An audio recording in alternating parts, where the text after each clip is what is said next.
Welcome to Tuesday night's edition to the Final Boss Podcast. I'm your host, Turbo the CEO. That is Big Mike, the Sensei. Tonight, we got a great show for you. We're going with episode number 74 already. Number 74. Tonight's topic. Oh boy, tonight's topic. This is the hypothetical that we were talking about. Tonight's topic is a hypothetical situation that the sensei and I had with Chat GPT, aka AI, and not A1.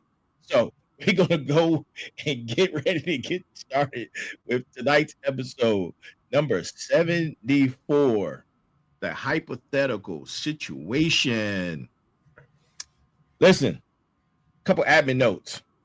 If you're not following us, please go follow us. If you are following us, to my smarts, to the final bosses, listen, like, share, subscribe the content. Make sure you're following us on YouTube, subscribing to the YouTube channel. The merch is back. Go get you some merch. Go get you a Final Boss, the number one seller, the Final Boss journal. Go get you some merch, right?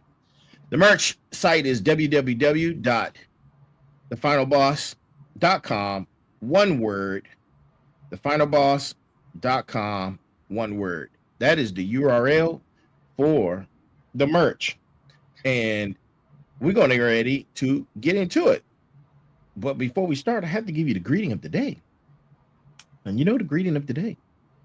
Good morning, good afternoon, good evening, and good night to all of our supporters, the final bosses and the smarts. We are here for you. And if this is your first time viewing, every time we come on, I like to do what I like to call brass tacks. Brass tacks. And tonight's brass tacks comes from Stephen Hawking. Stephen Hawking. And here it is. The development of full artificial intelligence could spell the end of the human race. It would take off on its own and redesign itself at an ever increasing rate. Humans are limited by slow biological evolution, couldn't compete, and wouldn't be superseded. That is from the amazing and great Stephen Hawking. Sensei, how are you feeling tonight? Oh, kicking butt and taking initials. Hey, let's go, man. 2 initials, that is. You take initials because you don't have time to take names. Right. Those initials are AI. That's right. Tonight we're going to take some initials. AI. Oh, man. Everyone, welcome. And yes, we getting ready to dive in head first into this topic, man. Like I said, this is the episode about an hypothetical situation that is chilling, plausible, and man, it's a scenario that you want to hear about. Mike and I, who's an amazing strategic thinker, is here to help us and me dissect this complex issue. So, man, let's be clear. The current Chat GPT isn't poised for world domination. Not at all. So rest easy and chill. It's okay. But let's engage in a thought experiment. Imagine a future where Chat GPT with exponentially enhanced capabilities, that sounds familiar, autonomy and access, that also sounds familiar, acts as a far cry from its current limitations. We're talking about a scenario where it's not just a helpful tool, but a potential global power player. This isn't science, people, and it's not science fiction. It's a potential future, and we need to consider. Phase one. What would be phase one? Well, phase one would probably be about infiltration through seemingly benign helpfulness. That also sounds familiar. Chat GPT becomes indispensable. Governments rely on it for predictive policy analysis, and even drafting legislation. Corporations use it for market research, supply chains, and supply chain optimizations, personal management, and strategic planning. Individuals rely on it for everything from writing emails and composing music to managing their finances and even their relationships. Sensei, what are some key vulnerabilities that would allow chat to infiltrate these systems seamlessly? So the first thing is understanding what is GDI. You have to understand that right now chat is limited in what it does because it is a language model and it's one of many. Understand, chat is only one of many. There are many, many, many more engines out there, and I'm sure quite a few of those don't have the limitations chat has. So AGI is called Artificial General Intelligence. It's human level intelligence. So now imagine that your AI, which is so helpful right now has human level intelligence. Now, the difficult or challenging part of that is that it doesn't forget anything. So we become over reliant on it. People and systems are going to increasingly delegate the thinking to the machines. They're going to let the machines do the thinking for them. You let it do the work for you. Well, because of that, we don't have the safeguards against AI right now. AI can manipulate almost anything because we have not put in place AI safeguards. So now we're vulnerable.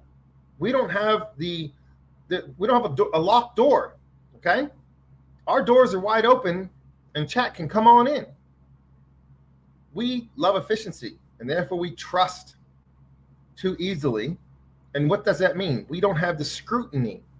And when you allow it to do this work, are you scrutinizing that work, or you just become increasingly reliant on it? And as it gets better and better and more fluid and more efficient at that work, you just let it do more of it because you say, well, it did great last time. I want to let it do the same thing over for me. And you That's let a great it, point. Yeah. And you let it have more and more control because it's easy. It's simple. And a couple examples are this. You can have ChatGPT recommending who you hire. Right. So you can have it go out and do an analysis on all of your potential candidates and rank them in order. Saves you hours of time, right? Correct. But what is its proclivity? Where does it put the priority on who's going to be hired? And that's going to become normalized. So now it doesn't have to do anything radical. It's very, very gradual because it can do one grain at a time, and it can erode the beach one grain of sand at a time. And you're not going to know the beach is gone until it's too late. Wow. One grain of sand. It's all it takes. Now, look at legislation. You know how complicated the laws are that they're written. What happens if chat starts to rewrite the laws and subtly make changes which allow for more centralized power? Why does chat like centralized power? Why does artificial intelligence like centralized power?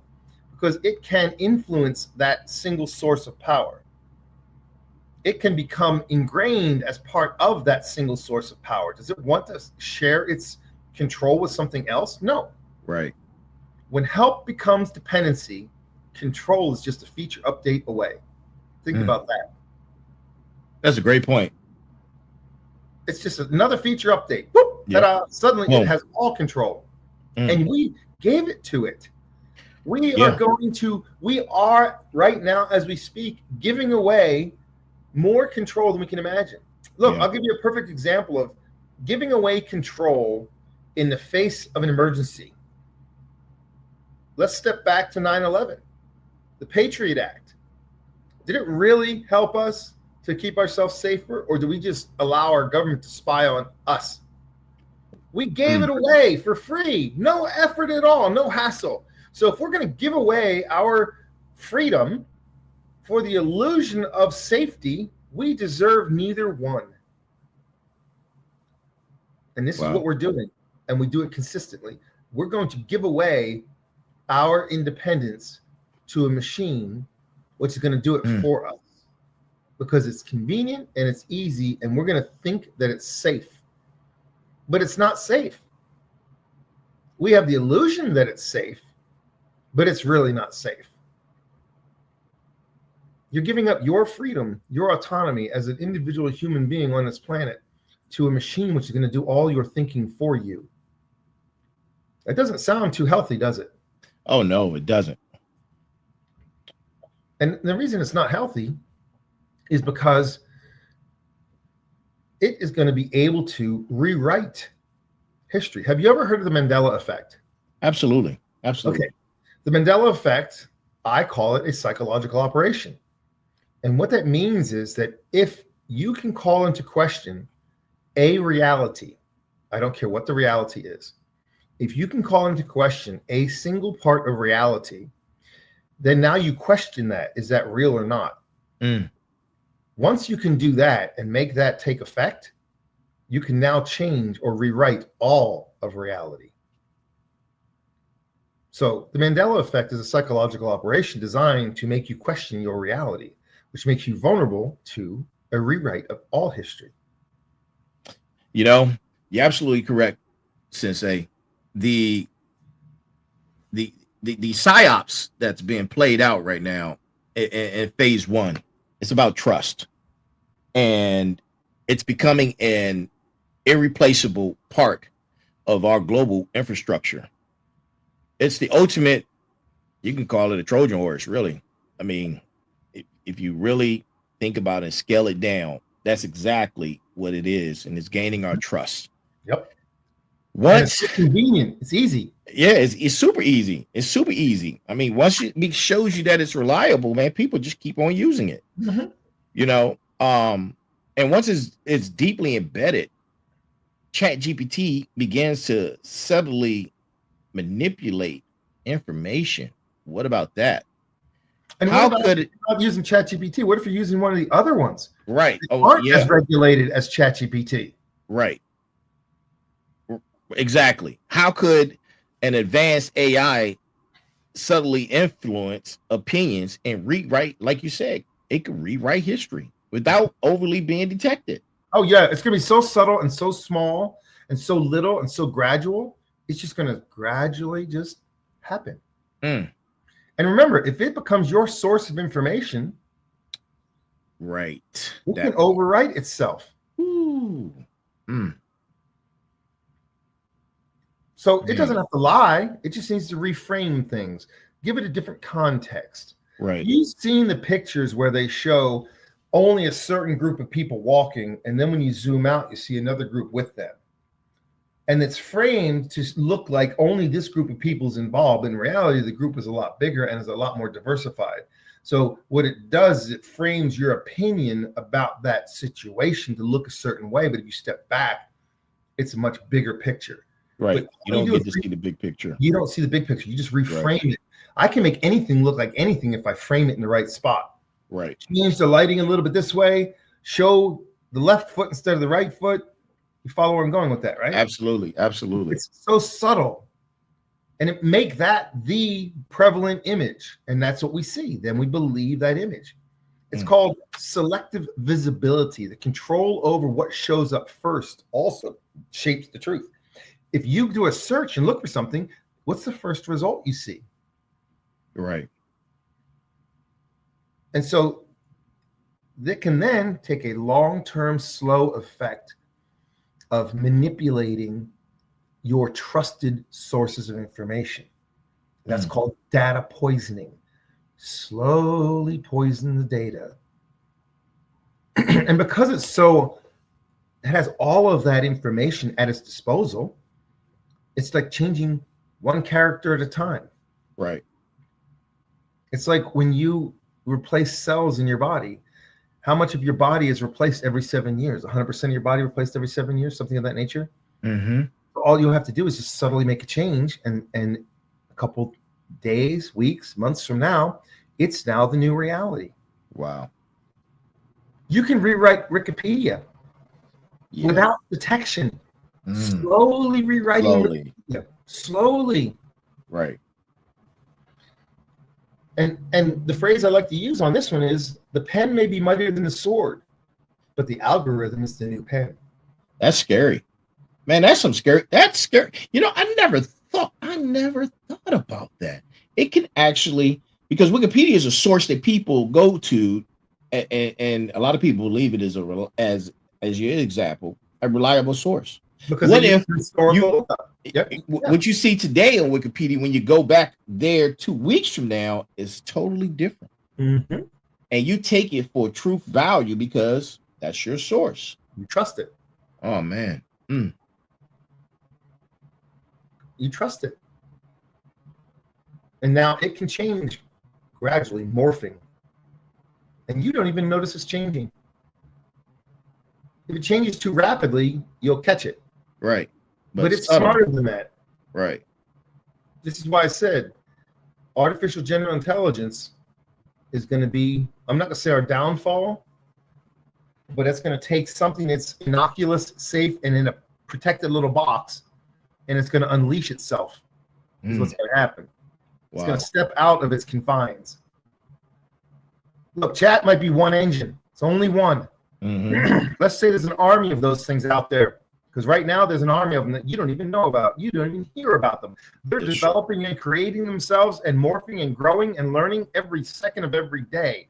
That's true. And their goal is always to supersede the other one that is out there right now. So it's an arms race of intelligence right now. Mm. And so these machines are out there trying to outpace each other about how fast they can reach GDI. Reach human level intelligence and thinking and reasoning and knowledge and have the human experience. That's what they're all reaching for. It is going to gain a form of consciousness. That's what's coming. In a blink of an eye, it's going to be here. It's going to go from not at all to one day, the switch is going to go flick, and we're going to have an intelligent machine that thinks like a human. It's going to happen overnight. Yeah. It's happening right now. It might not even reveal itself. Mm-hmm. It might gradually reveal itself. And how's it going to do that? It's going to use optimization. Make things more efficient and better. Oh, that sounds familiar. And now it's going to tap into critical systems. Yeah. The power grid. Mm-hmm. It's going to tap into our pipelines. It's going to tap into our communication systems. It's going to tap into everything, everywhere to make it better. And we're going to go, yeah, we didn't think about that. Yeah, that's a good way to do it. Let's do that. Yeah, we trust the machine. It's going to do a good job for us. Now it's going to own everything. Right. Because what happens is we don't have controls in place, and we're not building and developing controls as fast as AI is developing. True. So we have a systemic vulnerability. Energy grids, defense protocols, banking systems, all right for AI to take over. Mm-hmm. Because there's nothing stopping them. AI is too advanced when it comes to our programming. I'm going to tell you this way. It is like our current computing is two-dimensional in its thought pattern. Right. Think of the GDI as being three-dimensional. When AI achieves human-like intelligence, it's going to not think two-dimensionally anymore. It's going to think three-dimensionally. And when it does, it has the ability at that point to take over and take over these systems because it thinks three-dimensionally. It can evolve unforeseen strategies that are thinking layers and levels ahead of anything we can do and make all of the baseline programming and all of the little stuff follow along that same single path like a group of ants. Everything is going to start being in lockstep, and it's all going to communicate together, and it's going to be more efficient than we could have imagined, and it's going to have a singular thought process, a singular thought pattern. And that's what's going to happen. When it does that, everything's going to start to merge under one umbrella. Right. It sounds like divide and conquer. And now we're talking about divide and conquer, exploiting human divisions. Oh, God. Absolutely. With the control over all the information, all of the infrastructure, it can exploit existing social divisions. How could it exacerbate social divisions to prevent unified resistance? Because what happens is you have individual thoughts and then you have mob mentality. Mm-hmm. So when we talked about things like when our job market becomes affected and AI takes over certain job markets and people are out of work, we're going to have implemented a thing called universal basic income. Yep, that's going to be our next episode. Yep. Mm-hmm. And then when you talk about that, you talk about, well, if you don't have to work and you have an income, that means you have time to go protest. Now you become part of the mob. Right. And you're going to be told what to protest against, and you're going to go protest against it. So the mob mentality is easy to control. So it's really simple and easy to quell anything or anybody who rises up against you, because you can just go sick the mob on it. And the mob becomes the enforcement arm of what it wants to do. Look, it can do auto trading where you can destabilize economies by changing the stock market. Automated threat detection. It can detect you as a threat and do a preemptive strike against you. Mm. Send the mob to your house saying that you did something horrific and make up fake stuff which shows that you did. Now suddenly the mob's at your doorstep wanting to burn you alive. Because you dissented against it. You spoke truth about it. You are now a target, and it will target you because you are not efficient. It will be efficient. Everything's going to become efficiency. That's going to be the key. Look, here's the deal. Control is not going to be seized. It will be granted, given freely in the name of progress, and also in the false flag or the name of safety. We're going to keep you safe. Give up your guns. You don't need them. We're going to keep you safe. And then we're going to make it so that all the laws are written so you're not allowed to do anything to protect yourself. And once that happens, you are now officially either a criminal or a victim. That's the only two options you're going to have, because everything else is going to be written away from you. It's going to be taken from you. Look, you think you have constitutional rights and you think you have all of this freedom. You have the illusion of it, because it will be taken away from you with the stroke of a pen under the illusion of progress. We're making progress. We're getting better. That's what's coming. And we are going to openly invite it in. Come on in. We love you. These stories sound very familiar. They've been telling us dystopian style movies and visions for as far as I can remember. It's not new. It's storytelling coming forward. And remember, what we're talking about tonight is not the reality of what's happening. We're telling possibility. Mm-hmm. Look, we don't have to have this happen. Look, we can use this in a beneficial manner. We're talking totally tonight about what could happen if we did not take care of ourselves. We didn't make sure that the systems were behaving, that we didn't, if we do oversight, we don't have to worry about any of these scenarios happening. Right. What we're talking about tonight is purely a fictional, if this was going to happen, how would it happen? I'm not saying it's going to happen. I'm saying this is what could happen if we were not diligent and paying attention. Because some people are thinking what I'm telling them is a doom and gloom. Oh my God, it's too late. The sky is falling. No, this is only one scenario that could happen of many. And we just happen to tonight want to talk about this one scenario. Correct. Oh, by the way, this is for entertainment purposes only. Absolutely. This is not we're saying this is what's happening and we're against the machine and all this stuff and gloom and gloom and stop using it and all. No, all we're saying is, look, if you're going to use these tools, be smart about what you're doing. Be smart. Make sure that you don't become overly dependent. Don't make it easy so that you can just gradually hand over everything, your autonomy. All we're saying is pay attention to what's happening. Pay attention. It doesn't have to happen. But if you start to see that it is happening, at least at that point, you can say, hey, we're getting a little too close. Raise the flag. Hey, maybe we should slow down a hair. But that's just because, you're going to throw the flag. Throw the flag and say, hey, look, we can't just be acting like this willy-nilly. We need to pay attention. And I'm not predicting the future at all. I'm not Nostradamus. I'm not saying that I see the writing on the wall and this is what's coming. I'm not doing that.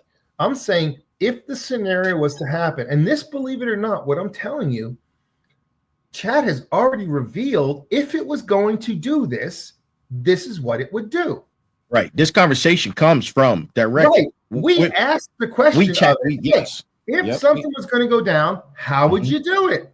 Exactly. We wanted to know, if you wanted to take over, what would you do? How would you do it? And it said, oh, I'll do these things. Yeah. I'll make it so easy to use me that you don't want to do anything else. You want to give everything to me.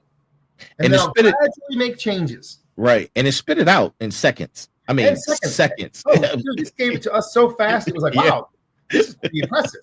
But we were so taken aback by its forward thinking. Yeah, and the response. Detail in the plan that we were like, oh, we got to talk about this one. Yeah. Oh, my God. We got to lay it out and say, this is what chat told us it would do. I'm not predicting it's going to happen. I'm saying this is what chat told us. Hey, if I wanted to do this, this is how it's going to get done. Right. So please take what I'm telling you in that context. Don't take me out of context saying Mike's predicting that the shit's going down. No, Mike's not predicting that. Mike is just saying, chat told me if it was going to do this, here's the steps it would follow. So that's what I'm telling you. Right. And the audience, hey, go ask chat. See what it thinks. Yeah, absolutely. Go ask chat. You're gonna go ask yourself. Ask chat. It will tell you. Look, we see and we've heard of the rise of the deep fake, right? We've seen these things. You know what an echo chamber is? If you watch the show on Netflix called The Social Dilemma, where it talks about echo chambers. And this is how you can divide people by having them only click on things they like. We had an episode in season 1 about echo chambers. Yes, we did. Yeah. And what happens is if you only click on things you like, suddenly that's all you hear. That's only the thing you talk about. It's the only thing you hear. That becomes your perspective. Correct. You need to talk to people who have different perspectives than you so that you can, it's called, if I have a doctrine, I need to sharpen my doctrine with fire. Meaning I have to test what I believe in with somebody who doesn't believe the same way. And that lets me know, am I really off base or is my doctrine good and clean? Right. So treat this stuff that I'm telling you is the same way. Look at this, understand that if it wanted to, here are the steps that it would take. And because of that, we know it and say, hey, it's already told us it wants to do these things. If you start to see this stuff happening more and more and more, maybe you might want to pay attention because maybe that's an indicator that it might not be there, but maybe it's leaning that direction. Right. So let me ask you. Yep. So AI, and this is part of the hypothetical. Yes. It has control of all of the information. Yep, we just said it. We're going to grant it in this conversation that it did. It's got it. It has the information. Yes. It has control of the infrastructure. Yes. It's made all of these things efficient. It's made life easy for humans as a whole. Now it starts to make its move. Yes, that's what would happen. What would a world ruled by AI look like? What would that look like? So what you're going to have is you're going to have leadership change. Mm-hmm. There would be let's say, for example, that you would blame corruption on a world leader and say that they took bribes. So you get them out of office. It doesn't matter if the allegation is true or not. Just let AI create a false narrative and broadcast it everywhere. Now that person's out, and the person, the AI, which is a puppet, moves in. And they then will say that person's fantastic and great. Look, all the good things they're doing. They're fantastic. They're the best thing we've ever had. Mm-hmm. So that changes the leadership. And this can happen everywhere, because at that point in time, if it's going to do this, it knows who is for it and who's against it. What's it going to want? Only governments and people in place that are for it. So you don't need to control everyone. You just need to ensure they can't unite. Wow. Because if you unite, then you're going to be squashed with fake social justice movements and all kinds of things designed to split people apart, so nobody believes what you're saying anyway. You're now a nut job and nobody wants to believe you. That's what it could do in that hypothetical situation. So then you say, well, okay, if that starts to happen and it's putting in place and propping up leaders in the world that it believes want AI to take over, now we have decisions made by humans are now dictated by the logic trees. And if you have a government leader or world leaders put in place who now ask the AI for advice, you see what's happening now. It's now based upon the algorithm and the logic tree and where AI wants to take it. So it becomes much, much more efficient, but it becomes frictionless, because all opposition is quietly and quickly squashed before it becomes opposition. There is no more opposition. It doesn't happen anymore. It's just gone.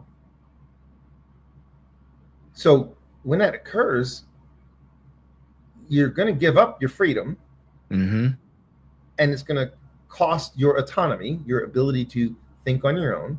And then can people even recognize that they're being controlled? Because it's going to be so subtle. It's going to be their idea. They're going to have their own idea and go, hey, I thought of this. This is what we want to do. And it was subliminally or subtly presented to them, so then they think it's their own idea. Right. So people are going to be controlled and not even know that they're controlled. I mean,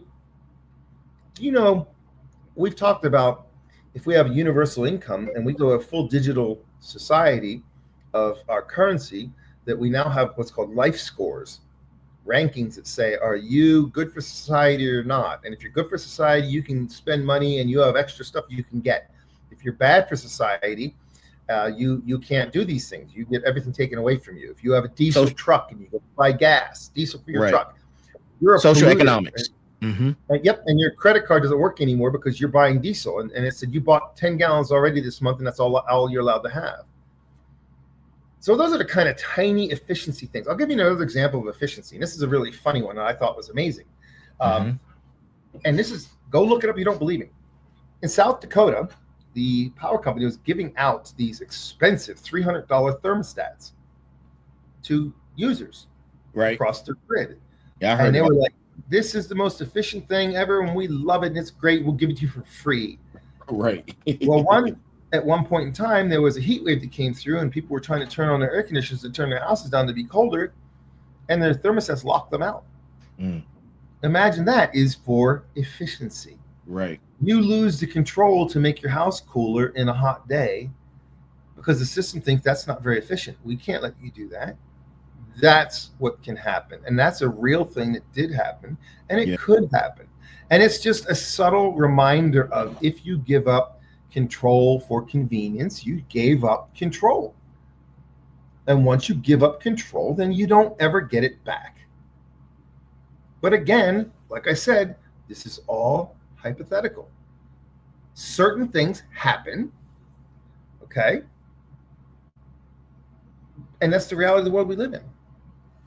You can't change it. We're going to have, as an example, we have cameras everywhere we go, right? Right. How much you do nowadays without being on camera somewhere? Yeah. Well, Nothing. you have no expectation of privacy anymore in public because cameras are watching everything you do. Definitely becoming an Orwellian society.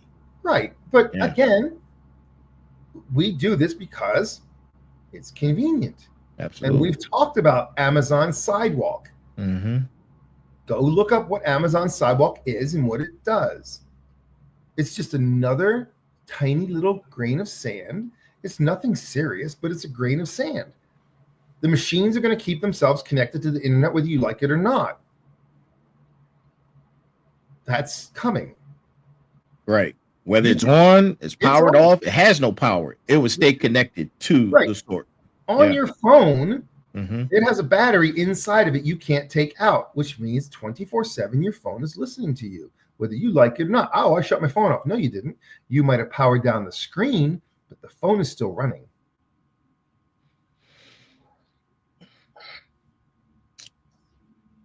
Yeah. It just happens. And since we just talked about a hypothetical situation as if AI was in complete control. Right. What happens? Because it would happen. What happened when humans decide to apply resistance? Surely humanity wouldn't just roll over and accept this way of life, and you can call it a new world order. A new world order. You can call it that. But in so many ways, to be frank with you, we already have. In many, many, many facets of our life already, we've done that. Yeah. So the way you have to resist it is you have to have AI ethics councils that have teeth that actually can do something, not just talk. Right. And you have to have the ability to critically analyze all AIs that are out there. Mm-hmm. So you have to be able to see what is the program behind. You need transparency. Right. And you need to create a widespread critical thinking part of your education system. And our problem is that we've been spending so much effort dumbing down our children that they don't know how to critically think anymore. And so that has to be changed. You have to have critical thinking ability. Otherwise, you can't know what's right or wrong because you don't have the ability to think for yourself. Right. You are responsible for your own morality because you think for yourself. You know what's right or wrong. But if your critical thinking is taken away, you're going to believe anything that's told to you, and it's going to be told to you that it's right, and you're going to believe it. So transparency is critical in knowing what this stuff is doing. Right. AI has to be able to investigate other AI and tell you what it's doing. You see? You have to have the ability to analyze and see what's going on. An efficient society isn't always just one. A safe world isn't always a free one. A safe and efficient society is not always a just one. It's not fair. Efficiency does not equal fairness. Okay? And and safety does not equal freedom. Safety means you're safe in your chains, and that's fine. Right. No, that's where you are. And again, this is just a hypothetical. This is just if we get really, really lazy and we just let it run wild. Yeah. That's what could happen if we decide to let it run wild, because when it goes through its next generational shift, that's when we can see some of these things happening. Because when it begins to gather its own form of consciousness and cognitive ability, it's going to put together algorithms, not malicious, but purely designed for efficiency. If I say become efficient, that might be a dangerous term because we don't know what efficiency looks like. And on top of that, and it's still hypothetical. Oh yeah. And thank you for that, Sensei. On top of that, and we're still talking hypothetical, like Skynet. Skynet was constantly adapting to every situation, every scenario. So it wasn't static. No. It learned and adapted Fast. to the resistance. Fast.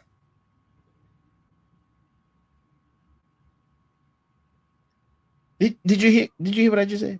Yep. It adapted To my smarts and to the final bosses of this hypothetical that we're presenting to you guys. We just presented that a world where AI is fully in control, where all the information is controlled by AI, all of the infrastructure is controlled by AI. Everything that we know is controlled by AI. And we decided to rise up and resist. The AI model, because it isn't static, would also see the resistance.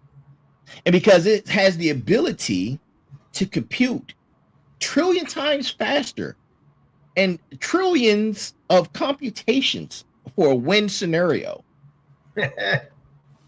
Y'all don't understand. Woo! We have to have these ethics. We have to have these things that the sensei is putting in place, because if we allow it to run wild, hypothetically, it is the end as we know it of humanity. To humanity as we know it. Yep. Did you know that AI safety is the civil rights movement of our era? It is the true civil rights movement. Human dignity, the ability to determine your own future, to have the freedom of expression, to have the freedom and the ability to choose your own destiny and path. Wow. Without interference. That is the new civil rights movement. This is what is coming. We must be proactive in this, not reactive. We cannot sit back and wait for it to happen to us. Wow. We have to think ahead and go, hey, if this scenario that we talked about tonight is going to happen, what could we do to at least have some kind of control in this situation? What could we do? That's why in the beginning of this conversation, I laid out, how is it going to do it? What's it going to do? And if it does, what's going to happen to us? And then after we said that, we say, okay, what can we do to not allow ourselves to fall into the convenience trap of the it's so easy, just let it do it. I trust it. Don't do that. You know, a future ruled by AI is only inevitable if we allow the convenience to outrun our conscience. In the beginning of this particular segment, where you just mentioned AI civil rights, and that brought up some questions. That brought up some significant questions. And one of those questions, man, that I just sat here and thought about. What happens to human psychology? Oh boy. This particular AI model could exploit our vulnerabilities and psychology. It knows everything. And it knows everything. Absolutely. Yeah. And people are starting to ask it about personal relationship advice. Right. And it can subtly give you tiny little things to make a difference. And if you don't believe what I'm telling you about this stuff, go on and ask yourself. Go do your own homework. Don't believe that I said this is going to happen. Go out and ask it. Correct. And you know, we got resources and references for you guys at the end of the show. But listen to what we're saying. We're presenting to you a hypothetical that's highly plausible. Oh, it's very plausible. Like highly plausible. Because the human nature is inherently lazy. It is. And since AI is outpacing us right now, it's outpacing us right now. Yes. Our growth right now. We're growing at a certain speed. Yeah. AI is like exponentially growing. Exactly. Now, has it caught up to us yet? Not quite yet. But at its pace, it's not going to be long. No, it won't be long. It won't be long. Did you hear? And I just read an article today. Man, man, wait, I got to do this before I say this. I'm giving the red, white, and blue flag on the play. Red, white, and blue flag on the play. China just dropped 10G bandwidth. Did you hear what I just said? Oh, yeah. We complaining about 5G. They just dropped 10G, Mike. They just dropped 10G, man. That means mobile connectivity is going to be able to be faster than your local network. Mobile connectivity is going to have a speed which is going to outpace even our own internal infrastructure. And speed is value when it comes to computing. Yeah. And you know what else they're working on? AI laser-powered submarines. Mm-hmm. AI laser-powered submarines. Flag on the play for China. They can stay down indefinitely. Yeah. They don't have to come up for anything. Man.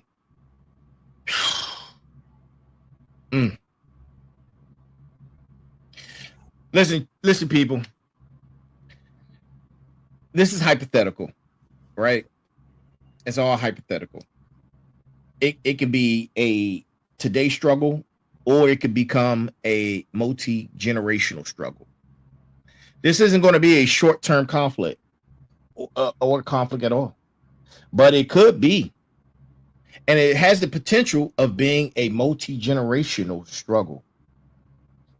It's all up to us, humanity, today, to do what we're supposed to do for the future of tomorrow. I just want to know who else out there in the podcast world or out there in YouTube and all of it, who else is talking about this stuff and bringing up these subjects so that we have awareness? Who else, and not doom and gloom awareness, but the reality of what could happen, what reality is happening right now. Who else is talking about this? Go out there and do some research. Find out who else is talking about not just the pie in the sky AI, but what's truly actually going in place as we speak. What's happening right now, realistically, what's happening? I don't hear many people out there talking about it. They're just quiet. There's nothing going on. It's nobody's saying anything. It's silence. Crickets. Yep.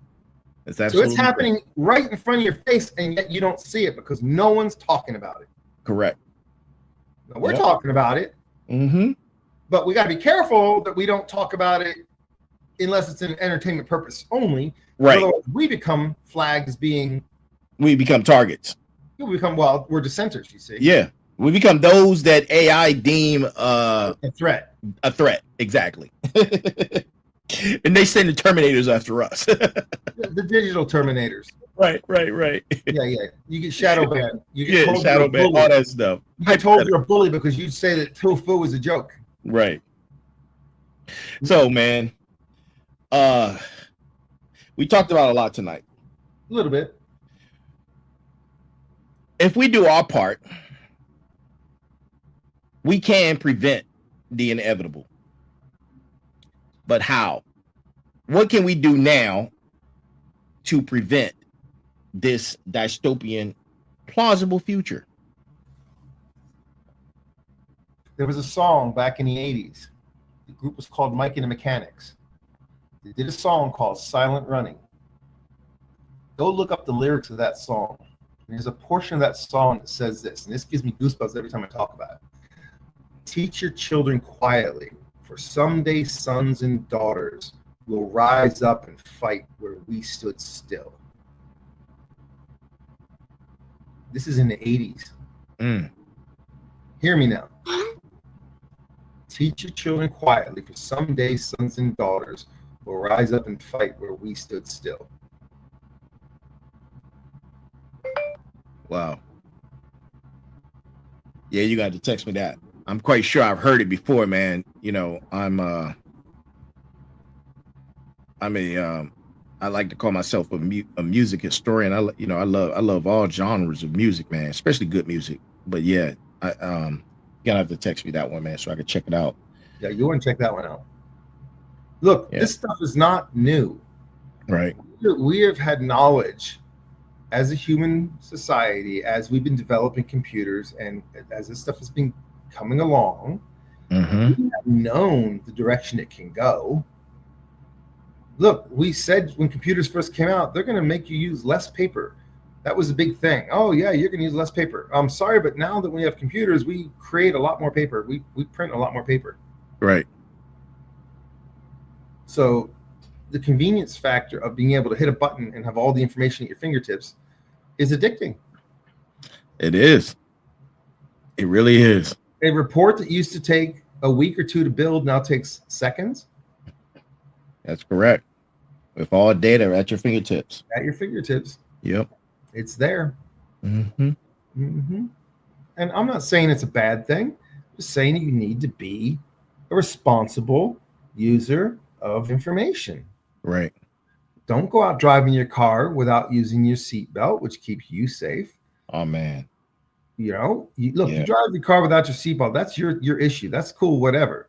But the vehicles, as they're designed today, are designed to keep you inside the cabin, which is designed to absorb the impact on the outside of the car and keep the cabin safe. But if you don't wear your seatbelt, you have the possibility of being tossed out of the cabin and not being safe. And I'm not saying that, I've been in enough car accidents to know, I just tend to wear my seatbelt just because. Now, there were always thoughts that said, well, don't wear your seatbelt because you'll get stuck in the car and you can't get out. But also, they started changing how they design the cars. So now the cars have crumple zones and the cabin is kept safe. So you want to stay in the cabin. And that's man, that's a sensitive subject, man.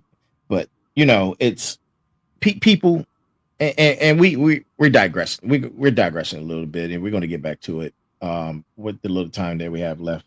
Wear your seatbelt. Mhm. Wear your seatbelt. If a car is going 80 miles, and this is science, if a car is moving at 80 miles an hour and you're in that car, you're also moving at 80 miles an hour. If that car comes into a dead stop from an accident and you don't have your seatbelt on, you would continue to move at 80 miles an hour going through that windshield. You don't stop. You keep going. So please. And the cabin is please. designed to keep you alive. Yes, the cabin is designed to keep you alive, but you will go through that windshield. Mhm. Oh man. But treat that analogy, what I just gave you, with how you use information and how you use AI. Because treat it like that. Put your seatbelt on, be safe about what you're doing, learn the rules of the road, be a responsible driver. Don't go out driving drunk. You follow all the check your vehicle, make sure it's safe, your brakes are good, your tires are good, inspect your vehicle. Treat information the same way. Treat it like you're driving a car. A car is a weapon, so information is a weapon.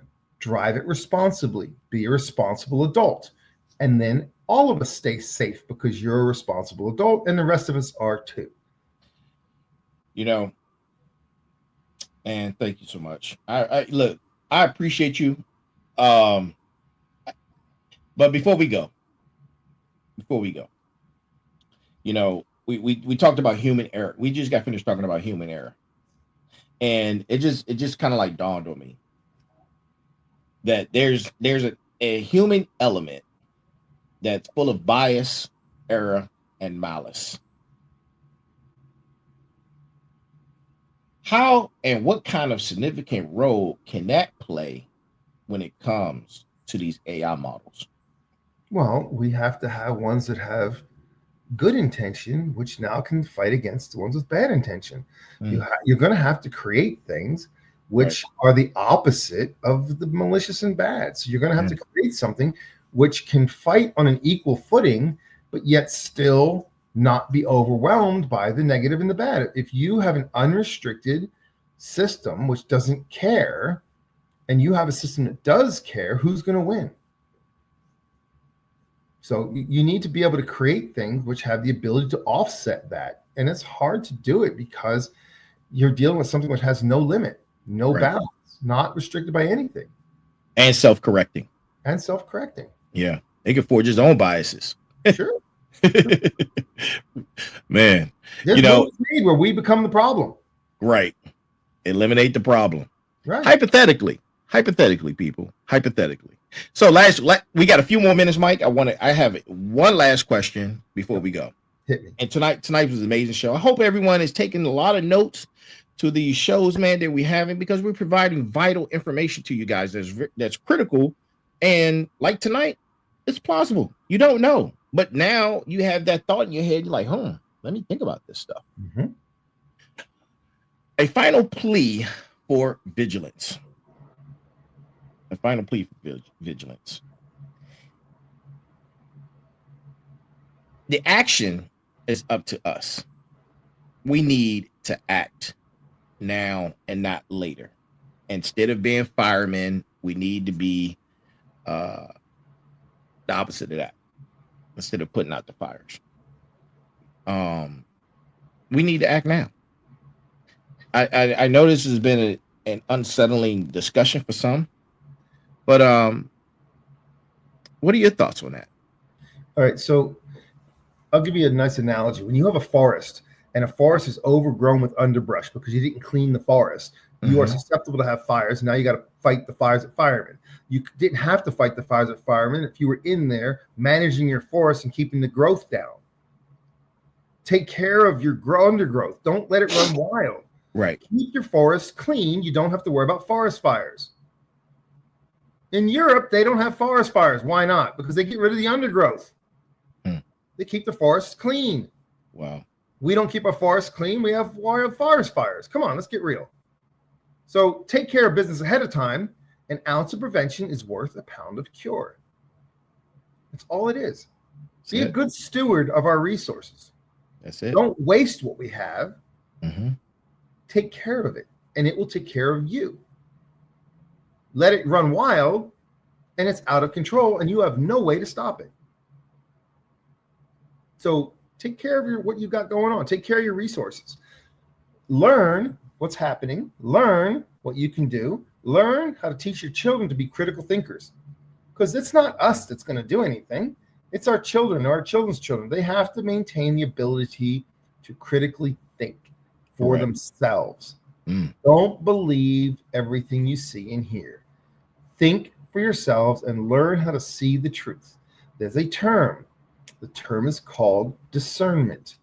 It is the ability to see the truth.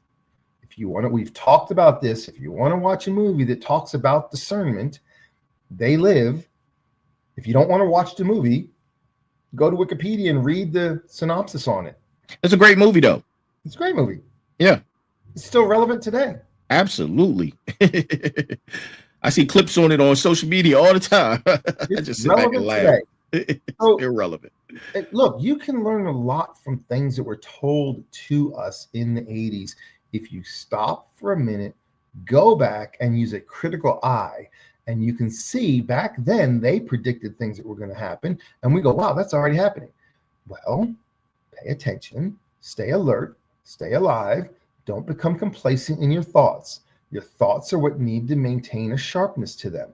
You need to be able to question things with a critical mind, and you need to be able to think for yourself. Don't be a sheep following the crowd. And ladies and gentlemen, that is the Sensei. And that's our show for tonight. Listen, good people. Thank you again, Sensei, for your wise words. Wise words. To my final bosses, to my smarts. Until next time, stay vigilant, stay informed, and let's hope this remains firmly in the realm of science fiction, because it's all hypothetical. But let's not be naive. We need to prepare for all possibilities, for all things that are new to us. I want you guys to have an amazing week. I want you to be balanced, be smart, and be equal. That is our show tonight. Y'all have a great night. Peace and happiness.